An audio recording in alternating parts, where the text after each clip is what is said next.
Les participants au sommet Russie-Afrique de Saint-Pétersbourg vont discuter d'une variété de questions divisées en 4 blocs.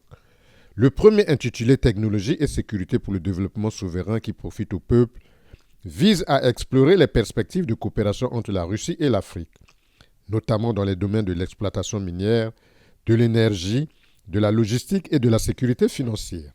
Le second, sur la sécurité intégrée et le développement souverain, va aborder les questions liées à la sécurité internationale et à la stabilité géopolitique, à la sécurité régionale et à la coopération dans la lutte contre la corruption et les cartels transnationaux. Cette section abordera la sécurité alimentaire en Afrique, la sécurité de l'information et les défis posés à la souveraineté électorale.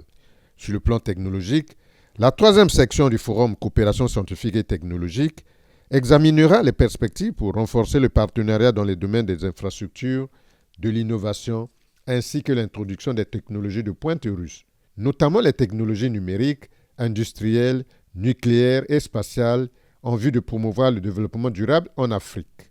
À Saint-Pétersbourg, les participants aborderont également les questions humanitaires et sociales sur le thème La sphère humanitaire et sociale, travailler ensemble pour une nouvelle qualité de vie.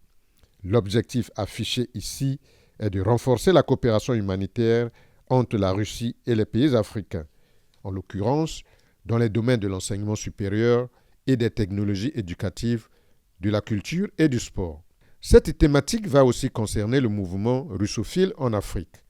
La dimension humaine du développement a été déclarée prioritaire par la Russie et l'Union africaine dans son programme Agenda 2063 dans un monde de plus en plus multipolaire. La question de l'élargissement des BRICS pourrait également être abordée lors de ces assises à l'initiative de la partie africaine.